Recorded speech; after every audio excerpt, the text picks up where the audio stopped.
Investment വേണ്ട പ്രൊജക്റ്റുകളാണ് ബാങ്കിൽ നമ്മൾ സമീപിക്കേണ്ടി വരിക. നമ്മളുടെ ഇൻവെസ്റ്റ്മെന്റ് ഒരു ഭാഗം ഉണ്ടെങ്കിൽ മാത്രമേ ബാങ്ക് നമ്മളെ സഹായിക്കുള്ളൂ.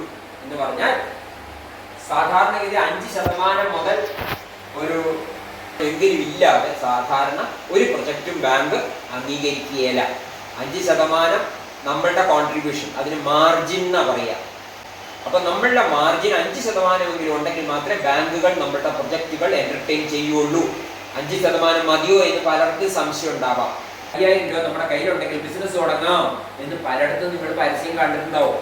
അപ്പൊ നിങ്ങൾ അർഹതയുള്ള ആളാണെങ്കിൽ നിങ്ങൾക്ക് സബ്സിഡി കിട്ടുമെന്നേ അതിന് അർത്ഥമുള്ളൂ. പറ്റും.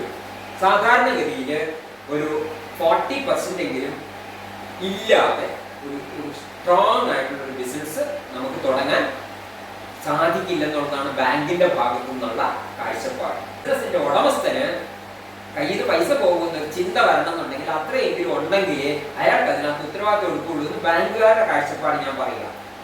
നമ്മൾ ചെയ്യാൻ പോകുന്ന ആക്ടിവിറ്റി എന്താണെന്ന് അങ്ങ് മൈന്യൂട്ട് ഡീറ്റെയിൽസ് വരെ അറിയാമെങ്കിൽ മാത്രമേ നമുക്ക് ഒരു പ്രൊജക്റ്റ് മനസ്സിൽ കാണാൻ പറ്റുള്ളൂ.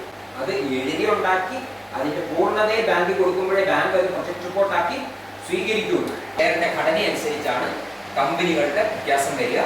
അപ്പോൾ ഒരു സ്ഥാപനം വലുതാകുകയും അതിന് മുതൽ മുടക്ക് നമ്മൾക്ക് 2 പേരോ അതിൽ കൂടുതലോ ആൾക്കാരിൽ നിന്ന് പോരാതെ വരുമ്പോഴും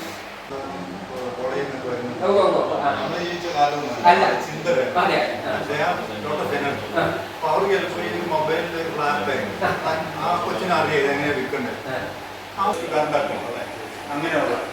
കറണ്ട് അക്കൗണ്ടിൽ ഈ പറഞ്ഞ സംഗതി ചെയ്യാം. കറണ്ട് അക്കൗണ്ടിൽ അത് സേവിങ്സ് അക്കൗണ്ട് ആണെങ്കിൽ ഇൻഡിവിജ്വൽ ലയബിലിറ്റി പ്രശ്നങ്ങൾ വരും. കറണ്ട് അക്കൗണ്ട് ആണെങ്കിൽ ഈ ഫ്രീഡം ഉണ്ടാവും. ഇത് രണ്ട് തിരിച്ചറിയണം. ഇ കൊമേഴ്സ് ആക്ടിവിറ്റീസ് ചെയ്യുന്ന ആൾക്കാരുടെ കാര്യമായി ഞാൻ പറഞ്ഞത്. ബിസിനസ് ഇല്ല എന്ന് പറയുന്നതിന് ബിസിനസ്സിനാണ് savings account will be considered as a current account. അതാണ് നിയമം കേട്ടോ. നിയമം അതാണ്. ബാങ്ക് ട്രാൻസാക്ഷൻ കൂടിക്കഴിഞ്ഞാൽ അതിനകത്തുള്ള ഫ്രീ സർവീസ് മുഴുവൻ നിർത്തി ആ അക്കൗണ്ടിനെ കറണ്ട് അക്കൗണ്ടായി പരിഗണിക്കും എന്നാണ് നിയമം.